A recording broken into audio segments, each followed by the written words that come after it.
Essa história começa com um mano chamado Marcus Mills Converse. O Marcus, ele era gerente de uma fábrica de sapatos. E um belo dia ele estava andando pela linha de produção dele, quando ele escorregou e caiu. Após ele cair no chão, ele se ligou que os calçados, que na época eles tinham solado de madeira, não eram seguros por ambiente de fábrica, que às vezes tinham óleo no chão, tinham outras substâncias que caíam e tornavam o ambiente de trabalho muito perigoso. E era necessário um tipo de solado que se tornasse mais seguro para você poder andar pelo chão. Foi então que em 1908 o Marcus ele criou a empresa dele, a Converse Rubber Shoe Company, que era uma empresa especializada em fazer sapatos com solas de borracha. A ideia era evitar os escorregões que os funcionários sofreriam ali no dia a dia. Aliás, esse solado de borracha vulcanizada é a mesma borracha vulcanizada que vem dos pneus da Goodyear, sabia? Foi a mesma tecnologia que permitiu os pneus existirem, é a tecnologia que permitiu os tênis existirem. Apesar das botas que o Marcus inventou, não foi aí que ele encontrou o maior sucesso dele. Onde ele acabou encontrando o maior sucesso dele foi nas quadras de basquete. Na década de 10, começava a crescer muito dentro dos Estados Unidos a popularidade do basquete. Isso porque o esporte estava surgindo como sendo uma alternativa aos esportes outdoor, né? Então você tem nos Estados Unidos um clima que no verão é muito quente, mas no inverno é muito frio, neva.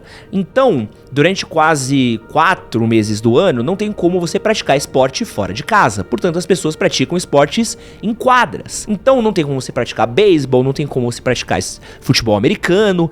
Então, eles vão praticar outros esportes, entre eles o basquete. E o basquete começou a se tornar muito popular por causa disso, né? Era uma alternativa de um esporte que podia ser praticado no ambiente ali controlado, que não ficava ali à mercê da intempérie do clima, e nisso o basquete começou a crescer. E o solado que o Marcus fazia era perfeito pro solado das quadras que começavam a crescer na época, já que ele não escorregava e oferecia a aderência ideal para você praticar o esporte ali no ambiente fechado. Nisso surgiu o tênis Converse All-Star. Mas tem um nome que ele é o nome mais importante para essa equação e é o grande responsável por esse tênis ter se tornado o fenômeno que ele se tornou, que é um cara chamado Chuck Taylor. Chuck Taylor, ele entrou pra Converse lá em 1923. Ele era um cara que ele usava os tênis da Converse. Ele chegou a sugerir algumas mudanças pro próprio calçado, reclamou de uma coisa, de outra. Os caras fizeram uma série de alterações no calçado pra conseguir deixar ele mais a cara ali do que o Chuck Taylor fez. Ele acabou ganhando um emprego dentro da Converse e ele se tornou um vendedor. E a grande parada do Chuck Taylor é que ele era um workaholic, né? Ele era um doido. Ele pegava, enchia o carro dele de tênis e saía viajando pelos Estados Unidos, vendendo calçados e dormindo em hotéis. E diz a lenda que ele fez isso por décadas, tá? Pensa que nessa época não existia internet, não existia rede social, não existia televisão, né? Existia só rádio. Então muitas das coisas que aconteciam em um canto dos Estados Unidos mal eram difundidas pelo outro, né? Demorava um tempo para as notícias e para as coisas chegarem. Então, um esporte novo que estava se difundindo pelo país, ele era algo ainda que demorava para pegar, né? Então o Chuck, ele tinha uma função quase como de evangelizador do basquete ao redor dos Estados Unidos. Então ele viajava o país dando clínicas de esporte, onde ele não só ensinava técnicas de basquete, não só ele treinava alguns jogadores, ele ensinava em algumas cidades o que era o basquete. Tem histórias que o Chuck Taylor chegava em lugares e falava assim: gente, vocês sabem o que é o basquete? Não, vou ensinar aqui pra vocês. Ensinava professores de educação física o que era basquete, quais eram as vantagens do basquete. Ele mesmo ajudou alguns lugares a unificarem algumas regras, né? Tipo assim, a regra é mais essa, faz mais isso. Por quê?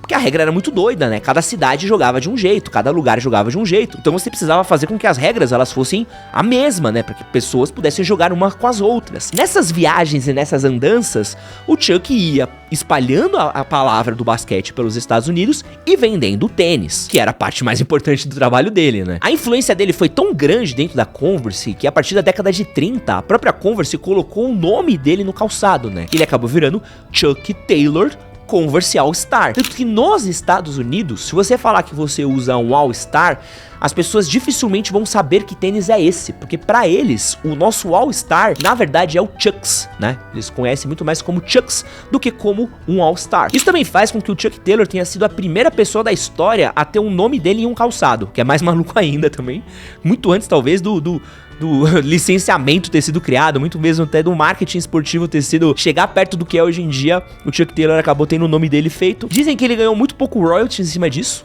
Ele não era uma preocupação da época, mas ele era um cara tão focado em vender que ele não se preocupava com isso. E uma coisa muito curiosa também é que o Chuck Taylor All-Star também foi o primeiro tênis a ser licenciado na história, num acordo que a Converse fez com o Mickey Mouse e com a Disney. Então a Disney lançou um tênis do Mickey Mouse, que acabou sendo uma parceria muito inusitada e que acabou sendo a primeira collab da história também, que acaba mostrando aí um pouco da importância da Converse pro mundo da moda, pro mundo que hoje em dia a gente vê collab em tudo quanto é canto. Tem aí a primeira collab da história. Esse movimento do Chuck Taylor de viajar pelos Estados Unidos, apresentando a palavra do basquete, unificando as regras do esporte, vendendo tênis, fazendo essa cultura do basquete, ele é tão importante que fez com que ele ganhasse um lugar no Hall da Fama da NBA do basquete. Então, pô, é um cara que ele não foi um jogador profissional de basquete, ele não foi um técnico profissional, né, mas ele acabou ganhando o nome dele por causa da importância que ele teve na raiz do basquete, né. E a Converse, apesar de hoje você talvez olhar para um All-Star e você jamais imaginar que um All-Star seja um tênis de basquete, o All-Star já foi o maior tênis de basquete da história. Pra você ter uma ideia, estima-se que na década de 70 a Converse detinha 80% do mercado de tênis esportivos dos Estados Unidos. Isso era um sucesso absurdo. Só que, a partir dessa década, o cenário dos tênis começou a mudar muito. E o perfil de tênis, que é o tênis de lona, que é o perfil do tênis do All-Star, ele começou a cair em desuso e ser trocado pelos tênis de couro, né? Que foram os tênis da Adidas, os tênis da Nike, os tênis da Puma, que eram os tênis de suede também, começaram a entrar em cena. E o Chuck Taylor All-Star, ele acabou saindo de cena do basquete. Porém, ele acabou sendo incorporado em um outro lugar, em um outro movimento, que acabou eternizando ele, a música. O que acontece? Vamos pensar o seguinte, o All-Star é um tênis muito barato, muito vendido. Tem um livro que eu gosto muito que ele chama Kicks, que ele fala sobre a história dos tênis que marcaram a história, e ele fala que o All-Star ele é vendido até mesmo em farmácia nos Estados Unidos, né? Aliás, os Estados Unidos vende tudo que você pode imaginar vende em farmácia, né? E ele era um tênis relativamente muito barato. E ele era um tênis que, a partir do momento que ele acabou sendo um tênis de performance, ele acabou se tornando um tênis de segunda linha. Um tênis mais underground, um tênis mais qualquer um comprava, um tênis super acessível. Então ele começou a ser usado meio que uma galera mais underground, uma galera mais de outros movimentos. Então você tem uma galera mais do sul da Califórnia que usava esse tênis pra andar de skate. Tem uma matéria que eu li que diz que o Converse foi muito abraçado pela galera do surf, porque ele era um tênis muito fácil de tirar e pôr. Por isso eles conseguiam ir, surfar, colocar o tênis de novo. Então era um tênis muito legal pra eles usarem. E acabou tendo uma conversão muito grande do surf com o skate, com a música em determinado momento ali da década de 70. Você acaba tendo a galera do punk rock, que tinha aquela coisa de ser muito transgressora, essa coisa meio de usar roupa de brechó, essas roupas velhas, rasgadas, poídas. Então você tem um tênis mais velho, mais barato, fazia muito parte do movimento também. Essa coisa mais suja, mais underground. Tinham também uma intersecção muito grande entre a galera do surf, do skate com o punk rock californiano, né? Então se você for ver o Dead Kennedys, se você for ver Suicidal Tendencies, várias dessas bandas que surgiram do punk rock californiano passam um pouco por toda essa mesma raiz, né, que tem. E isso acabou levando o Chuck Taylor pro mundo do rock. Um tênis que surgiu como um tênis de performance do basquete lá pra década de 20, ele acabou se tornando um ícone da moda a partir da década de 70 e 80. E a partir desse momento, o Chuck Taylor ele acabou sendo eternizado por várias bandas e vários músicos e artistas. E a gente consegue ficar aqui, cara, dá pra passar horas listando artistas e pessoas importantes que usaram o All-Star. Mas eu consigo citar aqui 2 exemplos de primeira. Então a gente pode falar desde os Ramones, talvez a banda mais associada a usar um All-Star, e também é o Kurt Cobain, né? Talvez a última foto do Kurt Cobain que a gente tem é o pé dele pra fora usando justamente um All-Star. E ele acabou se tornando justamente esse tênis do rock, esse tênis do underground. Tem uma estimativa que diz que a Converse já vendeu mais de 1 bilhão de pares de Chuck Taylor All-Star ao longo da sua história. E a gente tá falando aqui de um tênis que já tem mais de um século de existência, passou pelas mais diversas vertentes que você pode imaginar e existe até hoje. Então não tem como falar que o Converse All-Star não marcou a história. E hoje eu quero estrear um formatinho novo aqui no canal, que é o nosso novo podcast, onde a gente vai ter conversas sobre moda. Qual que é a nossa ideia daquilo, Kinha? A nossa ideia é a gente fazer um podcast onde a gente vai contar histórias sobre coisas curiosas da moda, sobre como as coisas foram feitas, como elas foram pensadas, bastidores da moda, coisas que inspiraram, coisas que a gente usa até em dia. É só pra falar da história das coisas. As pessoas sabem que eu gosto muito de falar sobre a história de itens, produtos, sobre coisas que a gente tá usando até hoje em dia. Então quero trazer inspirações, quero trazer um pouco desses bastidores, que eu acho que é muito interessante a gente entender o que faz com que as coisas se tornem tão famosas, tão populares espetaculares e tem tantas histórias maneiras sobre moda que às vezes elas precisam de um tempinho a mais para serem contadas, tá bom? Pra quem não me conhece, meu nome é Edson Castro, seu melhor amigo na internet, sou jornalista, apresentador. Pra se você ainda não é inscrito por aqui, esse é meu novo canal, não é um canal antigo, então eu conto muito com a sua colaboração pra ajudar aqui, então tá precisando muito da sua inscrição, que a gente tá começando. Formatinho novo, né? Eu tô com um nome provisório pra esse quadro. Vai chamar Conversas de Moda.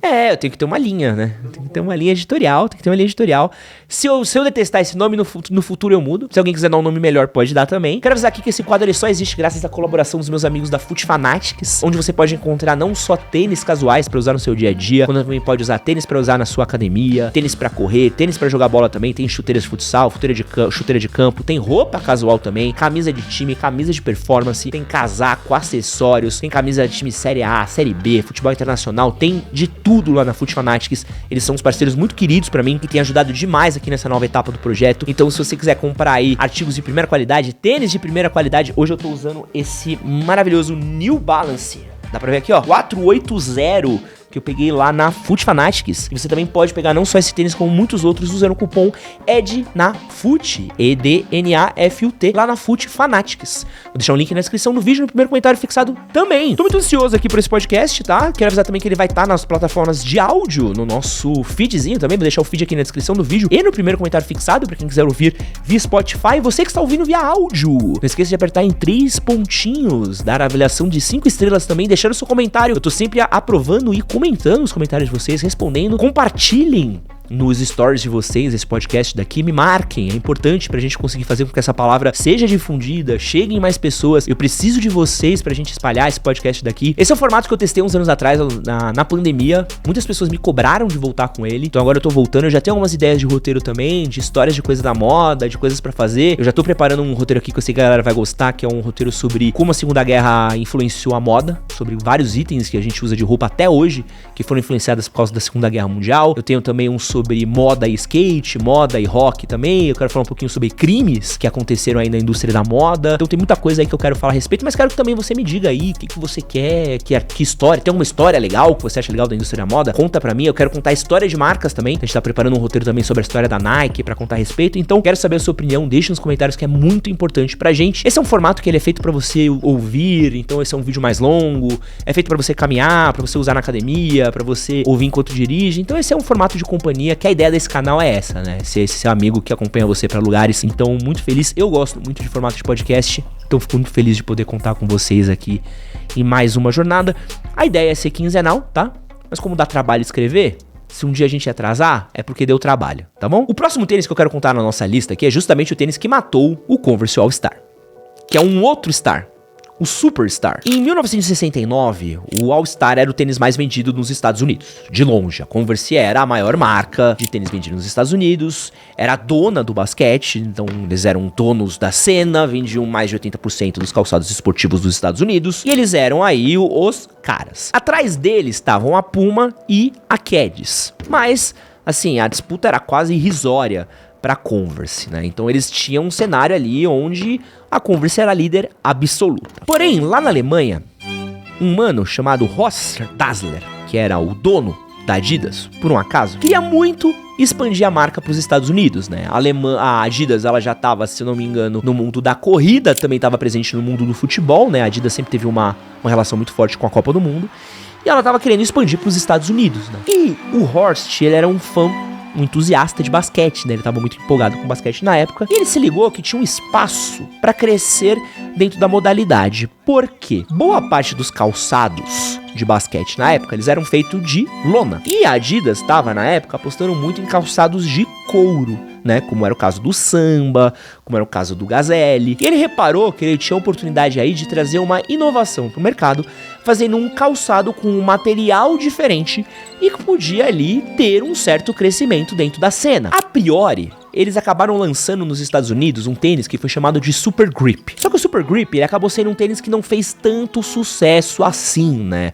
Ele acabou sendo um pouco de fracasso de vendas, né? Ele foi um tênis que acabou não pegando tanto, porém, ele acabou começando aos poucos ganhar um pouco de destaque, porque o time de San Diego começou a usar ele, começou a ter um certo sucesso, ganhando alguns jogos, alguns jogadores do Celtics começaram a usar também, a coisa começou a crescer, e aí quando chega o Superstar na década de 70, chega o tênis que ele traz a inovação total, porque ele não só é feito de couro, como ele tem lá um elemento principal dele, que é a shell toe, que é a proteção ali na parte da frente do tênis. Então ela tem essa parte da frente que protege mais o pé.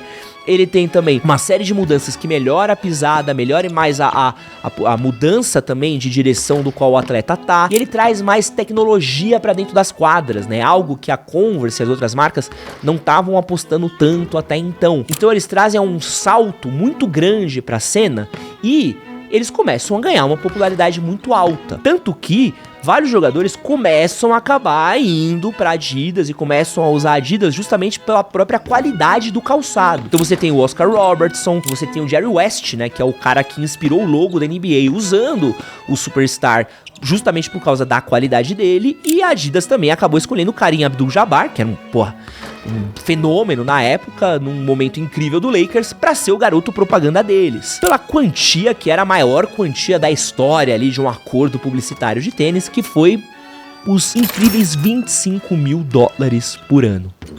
Tá? Que, na época com inflação devia ser muito dinheiro, mas você vai ver que 10 anos depois vai ter um outro iniciante aí que vai ganhar muito mais dinheiro do que o Kareem Abdul-Jabbar ganhou, né? E aí essa é a grande parada, né? O Superstar, ele ganhou muito a cena porque ele era um tênis bom, ponto. Ele acabou, em pouco tempo, se tornando um dos tênis mais usados pelos atletas do esporte. Diz a lenda aí que ele era usado por quase 70% dos atletas de basquete profissionais e universitários dos Estados Unidos. Então, ele acabou trazendo uma revolução, acabou escanteando o All-Star da cena e acabou impondo aí os calçados de couro como os principais tipos de calçado de basquete que existem. Porém, não preciso nem falar que a partir daí começa a ter uma briga muito grande dentro do basquete por quem vai liderar a cena, né? Então vem a própria Nike, a Converse entra com calçados de couro, então começa a ter uma briga muito grande dentro do mercado. Porém, o Superstar, ele de novo foi encontrar vida em outro lugar, assim como o All-Star. Só que ao invés do rock,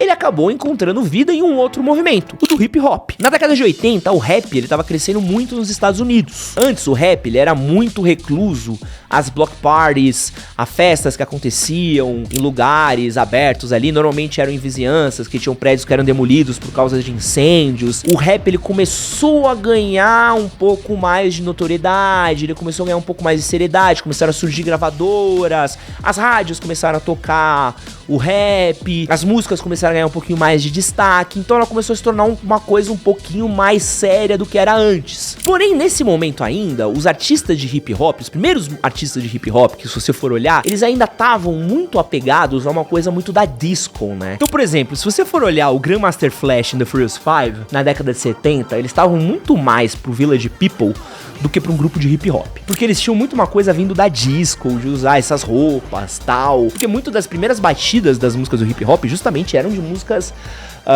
de disco também, né? Porque a disco, né? O gênero disco vendia muito disco, por acaso. E era muito fácil você encontrar discos baratos, discos em lixeiras, discos vendidos a um preço muito fácil. Então, como os caras riscavam muito disco tocando, eram justamente as coisas que eles achavam, né? Eles achavam, singles, coisas muito em excesso. Então, eles pegavam isso e era justamente a referência deles, né? Então, acabavam trazendo um pouco disso de elemento. E aí surge o Run DMC. O Run DMC é o grande diferencial pro Adidas Superstar. Por quê? O Run DMC, primeiro eles traziam um pouco de uma cultura de rua pra cena do hip hop, já no elemento deles como artistas, porque eles estavam sempre usando ali uma calça de jeans escuras, eles estavam usando os casacos de couro, estavam usando um chapéu, óculos escuro, que era bem uma roupa de hustler nova-iorquino, que são esses malandros de Nova York. Então eles tinham muito essa vibe aí, que era uma vibe que os artistas eles meio que evitavam quando iam tentar fazer sucesso no mainstream. E uma grande parada que eles faziam, que era um pouco diferente, é que eles usavam muito Adidas. Eles adoravam usar Adidas. E eles usavam justamente o Superstar. E uma coisa que chamava a atenção e gerou até mesmo uma certa polêmica na época, é que eles usavam Adidas Superstar sem cadarço. E que na época isso era chamado de tênis de condenado. Porque nas cadeias dos Estados Unidos, os prisioneiros, eles não podiam usar cadarços nos seus tênis. Então, isso era uma coisa destinada aos prisioneiros. E você usar isso na rua, né, você usar isso como sendo um elemento do seu guarda-roupa, principalmente numa época mais conservadora, mais moralista, há 40, 50 anos atrás, isso era um disparate. Tanto que tinham matérias contra o Run DMC, pessoas que criticavam eles justamente por conta disso, e justamente por conta disso eles também começaram a chamar a atenção, né, pra essa coisa desse elemento urbano que as pessoas reconheciam neles também, tipo assim, esses caras não só cantam uma música muito legal, mas se vestem como eu me visto, eles se me vestem alguma coisa que eu vejo, eles não estão fantasiados em cima do palco, eles usam as roupas que eu gosto, de atletas que eu gosto, de coisas que eu gosto, e a Adidas sempre foi uma coisa muito orgânica deles, né, eles nunca foram pagos pra vestir Adidas, até eles lançarem um CD de 1986 chamado Raising Hell, onde eles lançam a música My Adidas, onde eles cantam justamente sobre os tênis deles da Adidas e sobre a identificação que eles tinham com a Adidas, porque eles tinham uma identificação muito forte mesmo, né. Teve uma coisa que eu não falei, que foi o grande truque da Adidas, de merchandising que eles fizeram nos Estados Unidos. Como a Adidas dominou um pouco a cena. Quando a Adidas entrou em cena e ela queria roubar um pouco o lugar da Converse, ela investiu muito em algumas coisinhas que a Converse não investia. Então, por exemplo, ela investiu em... Toda vez que você comprava um tênis, você ganhava aquelas sacochilas, mochilas da Adidas. Ela investiu também em roupas da Adidas, então você ganhava os tracksuits da Adidas, você ganhava esses elementos. Então a Adidas, ela investia muito nessa coisa do pacote inteiro da Adidas, né? Que era a coisa que o Run DMC se envelopava inteiro. Então eles tinham essa identidade deles de estarem usando as roupas dos atletas, dos caras que eles tinham referências. A NBA já tava numa época que era muito dominada por atletas negros, que eram um referencial, que eram esses caras que inspiravam eles, tal. E aí, quando eles lançam essa música, tem um dia que acaba sendo um dia muito apoteótico, que eles levam um executivo da Adidas pro Madison Square Garden, e o executivo da Adidas tá lá, né, com o empresário do Run DMC, e eles começam a tocar My Adidas. Quando toca o My Adidas, meu amigo, é um fenômeno absurdo, né, porque a galera tira os Adidas, começa a mostrar, começa a cantar loucamente, e o cara da Adidas olha e fala assim, porra, não tem como, né, vamos ter que assinar com esses caras. E o Run DMC, ele acabou sendo muito importante pra muita gente, tá, porque ó, Run DMC, ele foi o primeiro grupo de hip hop a ter um clipe exibido na MTV, isso é muito importante. Run DMC foi o primeiro grupo de hip hop a ter um disco de ouro, um disco de platina, foi o primeiro grupo a aparecer numa capa da Rolling Stone, ele foi o primeiro grupo de hip hop a aparecer em jornais, que era uma coisa na época que era completamente impossível de ter. Eles foram a única banda de hip hop a tocar no Live Aid, né, que foi aquele show famoso que a gente sempre lembra do Queen, e foram também o primeiro grupo musical da história a assinar um contrato com uma marca esportiva, que no caso foi a Adidas. Isso justamente criou uma coisa nova, que foi essa junção de marcas de esporte com música, e que fez com que a coisa transcendesse. Então, de novo, a gente tem um tênis do basquete, que sai do esporte, vai pra música, e ganha uma identidade completamente própria, né? Tipo, o rap deu uma vida nova pro Adidas Superstar, e o Run DMC fez com que ele se sacramentasse dentro da música. E a Adidas acabou tornando isso um elemento principal dela, né? Até hoje a Adidas, ela é reconhecida justamente pela parceria dela com grandes músicos, né? A gente teve, até uns anos atrás, a parceria com Kanye West, né? Que Deus o tenha onde quer que ele esteja, mas também teve a parceria com o Pharrell Williams, tem a parceria com Bad Bunny, tem a parceria com o João aqui no Brasil. A Adidas é uma marca justamente reconhecida por isso, né? Por identificar elementos da música e por acabar abraçando e tornando um ícone. Então a gente tá falando de um tênis que saiu das quadras e se tornou uma parte principal de um movimento musical. Isso é muito forte. E agora a gente vai sair do basquete e vamos pra corrida, tá? Na década de 60, antes da Nike ser a Nike, ela era Blue Ribbon Sports. E o que eles faziam? Eles vendiam, né, eles redistribuíam tênis da Onitsuka Tiger, que hoje é a ASICS. E a Blue Ribbon Sports, ela era a parceria do Phil Knight com o Bill Bowerman. Em 1966, o Bill Bowerman, ele acabou criando um tênis que era o TG24, né? Ele fez o modelo, mandou pra Onitsuka fazer, eles fizeram e eles revendiam aqui. E esse tênis, eles precisavam de um tênis, um nome melhor, né, do que TG24, porque ao contrário da New Balance, eles não são loucos de vender por número o tênis, e eles acabaram batizando esse tênis daí de Tiger México. E você vai parar e vai perguntar assim, pô, por que uma empresa americana que vende tênis do Japão quer ter um calçado com o nome de México, né? Porque ia ter em 1968 as Olimpíadas no México, na cidade do México. Porém, em determinado momento, eles falaram assim, não, vamos mudar esse nome aqui de novo até achar uma coisa melhor. Eles iam chamar o tênis de Aztec. Porém, a Adidas já tinha um tênis que era um Aztec Gold e ameaçou eles de serem processados, né? E aí, diz a história, né, que o Phil Knight ficou puto, falou, porra, o cara vinha ameaçar de processar, né? Qual foi o mano que matou todos os aztecas mesmo? O Cortez? Beleza, então o tênis vai chamar Cortez. Justamente, diz a história que justamente veio daí, tá? Sinistro, mas poucas ideias, né? Surgiu aí o Cortez, né? Que era o Onitsuka Cortez, que é maluco pensar nisso. E aí a Nike vendia o Onitsuka Cortez, né? E em determinado momento, a Nike começou a ter um arranca-rabo com a Onitsuka. Por quê? A Nike queria vender mais tênis e o Japão, ele é muito controlador de estoque, ele tem muito controlador de demanda, eles estavam do outro lado do mundo, eles faziam uma quantidade muito limitada, eles limitavam as vendas dos americanos. Quem conhece um pouco da história do videogame sabe que a Nintendo faz muito isso, fez muito isso na época do Super Nintendo, fez muito isso na época de vários videogames. Então os americanos que querem ter esse ritmo de vender muito, não conseguiam vender na produção deles. E em determinado momento, eles vendiam tanto que eles perceberam que, pô, a gente não vai conseguir crescer se a gente depender de Onitsuka, a gente não vai conseguir ser dono do que a gente precisa se a gente depender deles. Bicho, vamos voar por conta própria. Então eles resolveram seguir por conta própria. Isso eles já tinham mudado de nome da Nike, eles já tinham uma leva de tênis que já era o Nike Cortez, que eram feitos pela Onitsuka, e aí começou um quebra-pau. Começou o quebra-pau, rolou um processo, rolou uma puta de uma briga, papapá. A briga terminou na justiça, e no fim, as marcas meio que acabaram, cada uma delas tem o direito de usar o mesmo design, certo? Só que a Nike usa o Cortez e a Onitsuka usa o nome que é o Corsair, tá? E ficou meio que não deixa disso. Os japoneses ficaram bem ressentidos com os americanos pra variar, né? Boa parte das histórias que envolvem americanos e japoneses terminam com os japoneses ressentidos com os americanos, tá? Qual que é o lance da Nike e do Cortez? Em 1962, o Bowerman, ele fez uma viagem pra Nova Zelândia. E na Nova Zelândia, ele acabou conhecendo um mano que era o Arthur Lydiard, que era um treinador olímpico da seleção do país, e que ele tava vendo que vários atletas dele, que quando se aposentavam, os caras acabavam engordando, tendo um estilo de vida ruim e tudo mais. Então ele começou a incentivar os caras a correrem fora dos campos, né? Porque a corrida antes, ela era muito limitada ao atletismo, às pistas de atletismo. Então começou o movimento do jogging, da corrida de rua. E quando o Bill Bowerman foi pra Nova Zelândia, ele foi tentar treinar com a galera, e ele viu que ele não conseguia treinar com a galera, ele não conseguia acompanhar o movimento da galera. E ele ficou muito impressionado com isso, achou isso muito legal. Quando ele voltou para os Estados Unidos, ele resolveu migrar esse movimento de jogging da Nova Zelândia para os Estados Unidos. E em 1972... começou uma coisa nos Estados Unidos que chama Running Boom. E esse Running Boom tem uma história muito curiosa, que é muito legal, que é causada por um mano chamado Frank Shorter. Em 1972, quando foi ter as Olimpíadas de Munique, um mano chamado Frank Shorter, ele acabou ganhando a maratona, né, das Olimpíadas. Normalmente, pô, você vai falar, pô, dane-se, né? Pô, não ganhou maratona, tal. Não é uma coisa que você gere muita repercussão. Mas nesse caso aqui, tem dois elementos que fizeram com que isso daí ganhasse um quesinho a mais. O primeiro é que era a primeira maratona que os Estados Unidos ganhava aí, acho que desde 1908.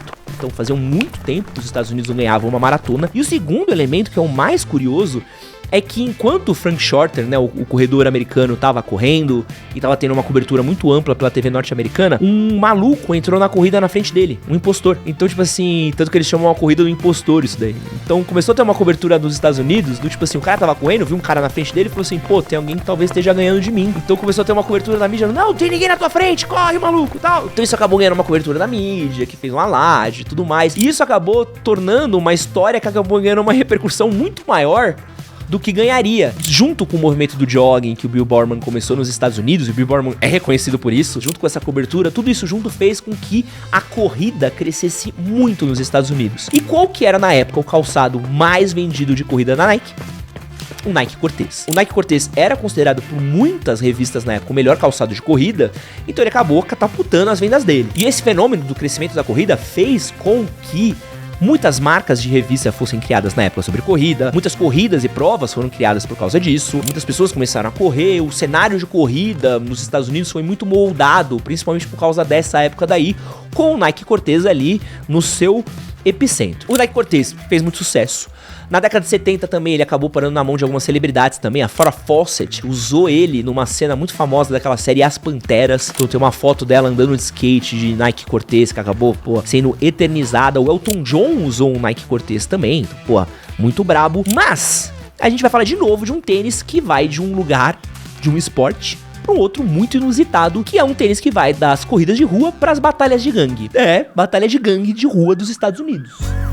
Porque assim, na década de 80, a gente tava tendo o crescimento do hip hop e tudo mais, e na costa oeste tava tendo uma briga muito grande das gangues, né? Você tinha os Bloods, você tinha os Crips e você tinha a gangue dos latinos, né? Muito forte. E a gangue dos latinos, eles acabaram usando como uniforme deles justamente o Nike Cortez. Então era comum um latino usar uma calça khaki com um Cortez nos pés e esse acabava virando um tênis deles, né? Então isso foi incorporado na cultura dos ticanos, na cultura de gangue usar um Cortez. O NWA, o Eazy-E usava muito o Cortez. Eu tava dando uma lida em algumas matérias, eles eram conhecidos como tênis de criminoso na década de 80. Então se você fosse pra escola usando Cortez, diziam que os professores falavam assim, não, pode voltar pra casa, troca, porque você tá usando um tênis de bandido. Que ele era considerado, tipo, tênis de gangue, de facção, né? E ele acabou ganhando uma cena muito grande. Conforme o hip hop foi crescendo, ele foi perdendo essa peste de tênis de bandido e tênis de criminoso, né? Bloody Shoes, pra se tornar um tênis legal de novo, tal. Eles acabaram tendo collabs de Compton, por exemplo. Tem uma collab muito famosa de Compton do Nike Cortez. Ele acabou sendo, hoje em dia, integrado pela comunidade latina, né? De Los Angeles, como um tênis da comunidade, muito menos um tênis de criminoso e tudo mais. Então foi um tênis que ele acabou tendo uma outra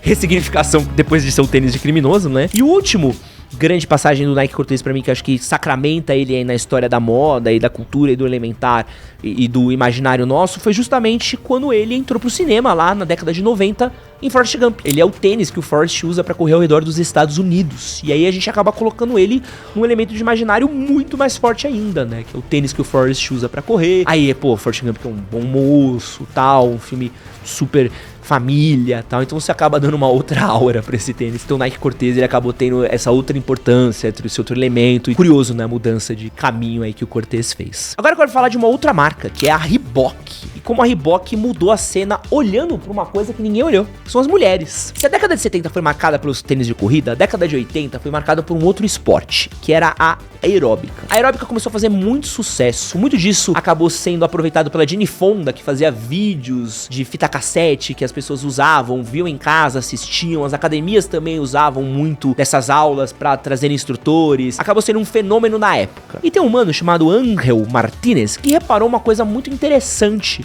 nessas coisas da aeróbica, é que as mulheres que praticavam aeróbica na época, elas faziam isso descalças. Por quê? Não existiam tênis pensados para aeróbica, e os tênis masculinos, eles tinham um problema que eles não tinham uma grade muito pensado para mulheres, né? Eles tinham uma grade reduzida, mas nunca era muito pensado no números feminino. Isso foi um problema até pouco tempo atrás, tá? Numeração feminina em tênis era uma coisa que foi mudada há pouquíssimo tempo, tá?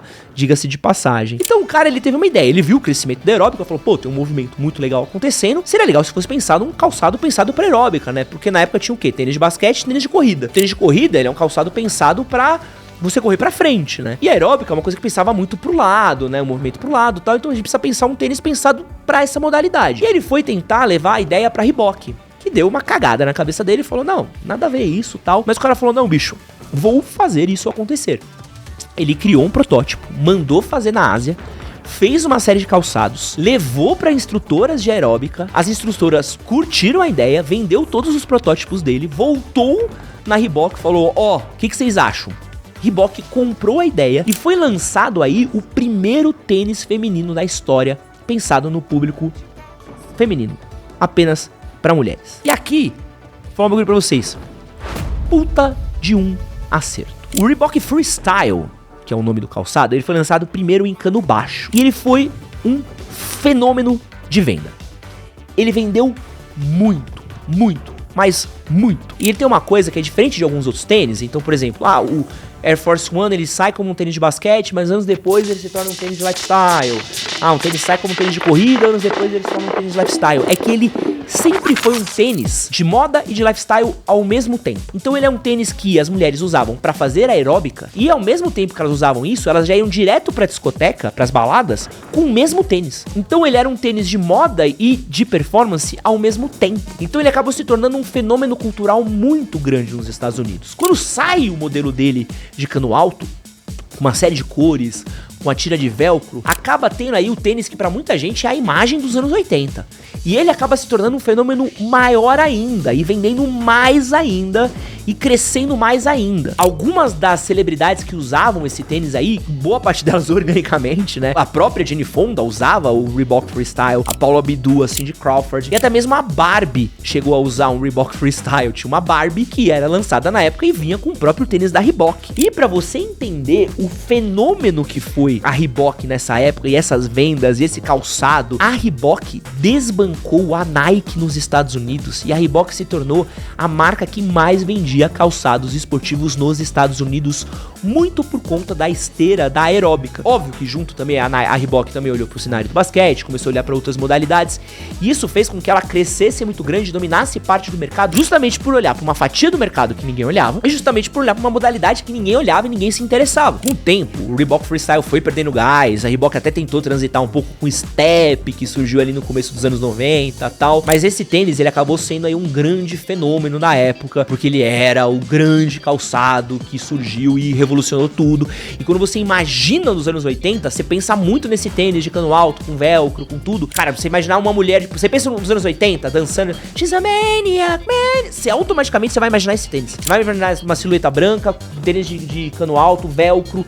Ele é um tênis que ele, cara, é muito louco você pensar um tênis que ele cristaliza uma época, né? É muito maluco você ter algo tão forte, tão poderoso assim. Se a Nike voava nos anos 70, nos anos 80, a Nike, ela tava passando por um pouquinho de apuros, né? Porque a Reebok tava passando eles, e eles estavam encontrando muita concorrência dentro do mercado, e estavam encontrando uma certa dificuldade pra conseguir liderar, pra conseguir espaço, e eles estavam pegando uma pecha de serem ultrapassados, né? Um pouco do que aconteceu com a Converse, de não conseguirem trazer tecnologia para dentro do mercado. E eles precisavam fazer algum movimento para ganhar espaço e inovação e reconquistar o mercado que eles tinham perdido por outras marcas, em especial para a Reebok. E aí vai entrar aqui uma tecnologia da NASA e uma tecnologia da França. Tudo junto vai encontrar na história do nosso próximo tênis que a gente vai falar. Teve um mano que é o Mario Frank Rudy, que é um engenheiro da NASA, que ele inventou uma unidade de ar que podia ser usado dentro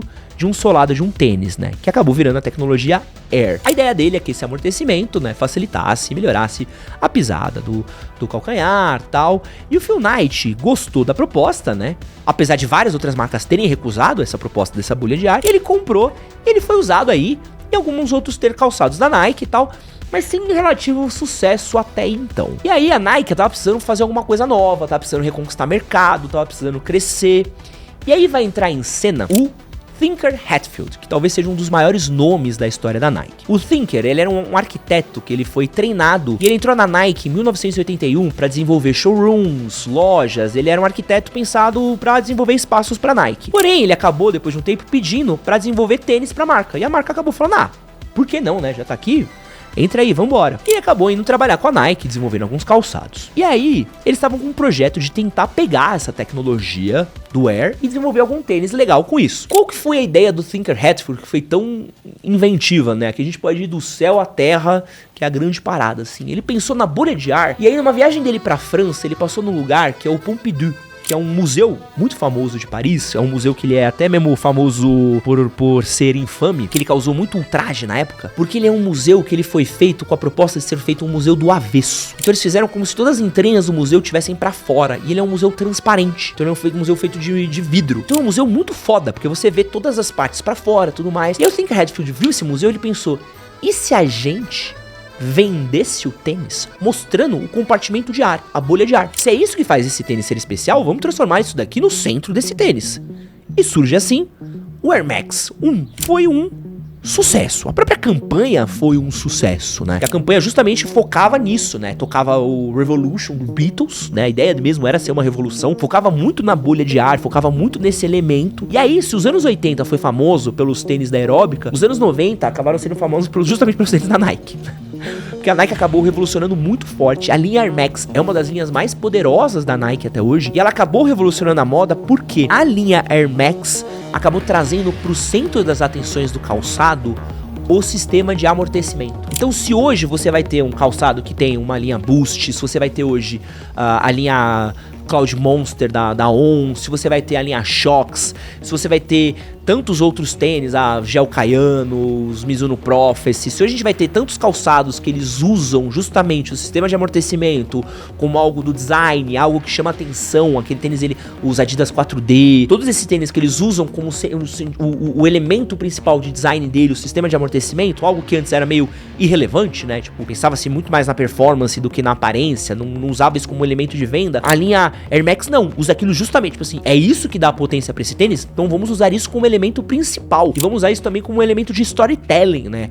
A Nike usa isso muito forte, né? A linha Air Max, cara, eu consigo fazer um podcast, e quero fazer, né? Um podcast só sobre linha Air Max, porque tem histórias da linha Air Max maravilhosa, né?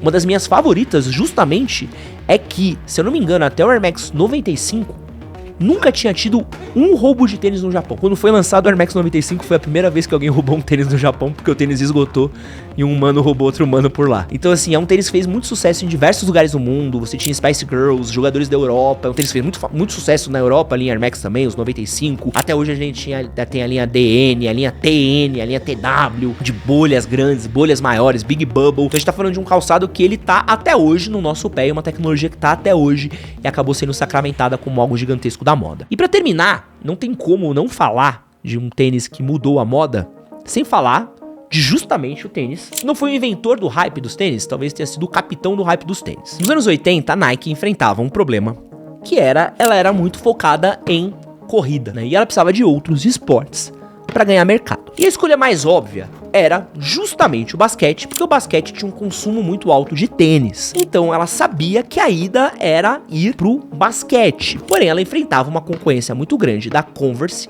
e da Adidas, que estavam num quebra-pau muito grande ali desde a década de 70. A primeira aposta que a Nike queria para entrar no mercado de calçados de basquete era o Magic Johnson. Porém, o Magic Johnson, ele acabou assinando com a Converse. E aí a Nike acabou perdendo a estrela deles e tiveram que segurar a mão, né? Porque eles não iam conseguir pagar. Então existe um universo paralelo onde a gente teria um Air Magic. E aí a Nike, ela acabou segurando a mão e esperando para ver qual que seria o próximo jogador, o qual ela tentaria apostar para lançar um calçado. O nome veio em 1984 com o Michael Jordan, né? Que estava saindo da Universidade da Carolina do Norte para assinar com o Chicago Bulls. E a Nike resolveu colocar uma bala. Lembra quando eu falei que o Kareem Abdul-Jabbar ganhou $25 mil por ano? O Jordan ganhou 2,5 milhões de dólares por 5 anos. Então são $500 mil por ano para fechar o contrato. E o mais legal é que ele não queria fechar. Isso é o mais maneiro. Porque a grande parada é que pensa assim, o Jordan, ele sempre foi uma estrela, assim, ele sempre foi considerado uma grande estrela, uma grande potência, uma grande parada. O Jordan na faculdade, ele jogava basquete usando Converse, né? Ele não jogava de Nike, porque ninguém jogava de Nike na época,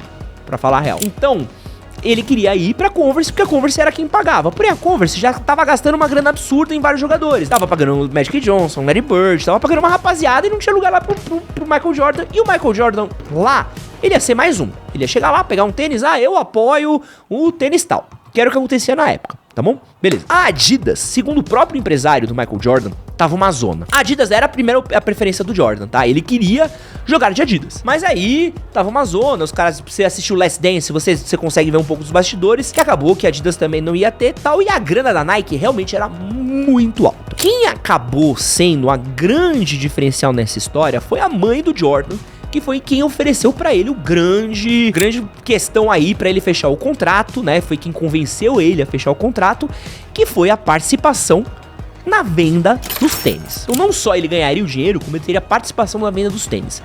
Nenhuma outra marca ele teria isso. Então pra ele era um contrato muito bom, que era um contrato, tecnicamente curto, né? Ganhando muito bem, com participação em tênis. Sucesso. Só que ninguém imaginava o sucesso que iria ter. Se você quiser saber, aliás, essa história, tem um filme que chama Air, a história por trás do logo, que não faz sentido esse nome, porque não é nem sobre o Air. E não é sobre o logo, não é sobre nada disso. Vale a pena ver. Eu recomendo assistir o Last Dance e também tem outras coisas melhores pra você ver, vários vídeos, várias outras coisas. O Last Dance acho que é um pouquinho mais feliz nisso daí, tá bom? O design do Jordan 1, ele foi criado pelo Peter Moore. Foi um dos primeiros tênis da tecnologia Air, né? E ele era uma mistura do Dunk, do Vandal e do Nike Airship. E aqui a gente vai trazer uma fofoca boa, tá? Que é a grande parada, que é a história do Jordan, que muita gente conta, né? Grande parada que serviu pra vender o Jordan é que o quê? O mote que o A Nike fechou com o Jordan, tudo mais. E tinha uma lei na época. E tinha uma regra, não era uma lei, né? Tinha uma lei, parece uma lei que era Estados Unidos, não era uma regra. Que dizia que 51% dos calçados de tênis precisavam ser brancos na NBA. Quando o Jordan assina com a Nike dá pra ele um tênis branco e vermelho. E dá pra ele um tênis preto e vermelho. Certo? A NBA vê aquilo, dá uma carta pra ele falando que se ele entrasse em quadra pra jogar com esse calçado, ele seria multado em $5.000 por jogo. A Nike capitalizou em cima disso e criou o que talvez seja um dos maiores jogadas de marketing da história, que é o comercial famosíssimo falando: entanto a Nike criou um calçado tão bom que a NBA proibiu Michael Jordan de usar ele.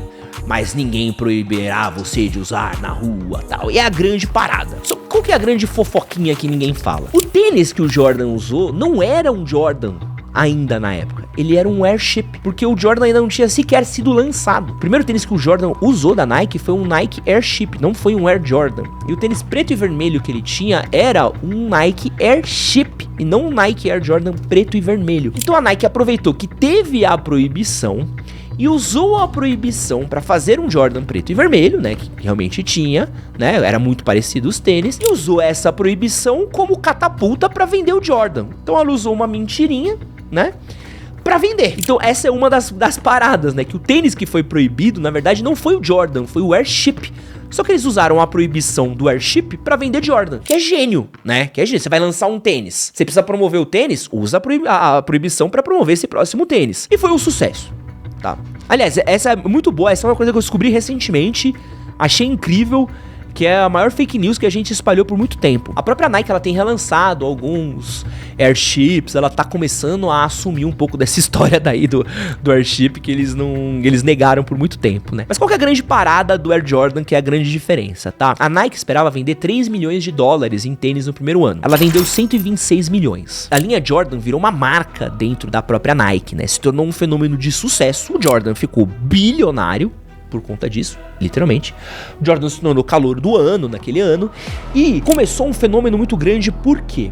O Jordan, por ele ter as cores diferentes, né, o primeiro tênis, aí quando tem a linha, o Chicago mesmo, que era o preto, branco e vermelho, que é o mais reconhecido de todos, ele era um tênis que ele era muito diferente de boa parte dos calçados de basquete na época, né, boa parte dos calçados eles eram brancos, eles eram calçados mais discretos, eles eram calçados mais neutros, que não chamavam tanta atenção. Quando vem um calçado que ele é diferente, que ele vem com esse jogador que ele era provocativo, que tinha um estilo de jogar basquete provocativo, que era um cara que chamava atenção, com um comercial provocativo, você tem uma parada que, desperta o interesse das pessoas. Então ele era um tênis que ele automaticamente, ele toma o controle das pessoas e se torna um fenômeno de vendas. E o Jordan, ele quebra uma barreira, porque de cara ele se torna um interesse de consumo de pessoas que gostam de basquete, de pessoas que não gostam de basquete, de pessoas que gostam de moda, de pessoas que não gostam de moda. E a linha Jordan, ela entra num pipe completamente diferente da cultura, se misturando com moda, com música, com esporte, tudo ao mesmo tempo. É muito parecido com o que aconteceu com o Reebok Freestyle, de tudo tá acontecendo ao mesmo tempo. Porque o tênis saía, automaticamente ele era um fenômeno na quadra e um fenômeno de moda. Ao contrário de alguns dos tênis que a gente fala muito sobre o Air Force, sobre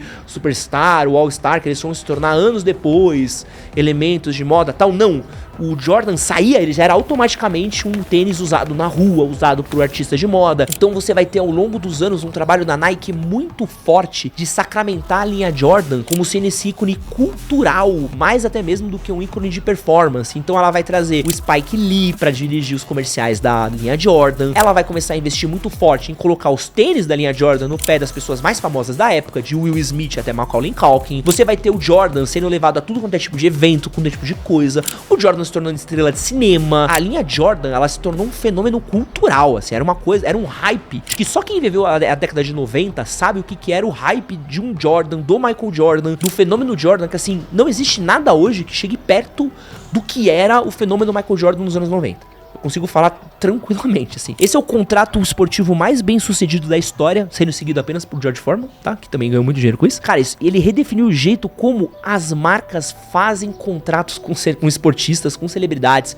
Anos depois, a Nike usou esse mesmo modelo pra trabalhar futebol. Isso é uma parada muito louca. O próprio streetwear se aproveitou disso.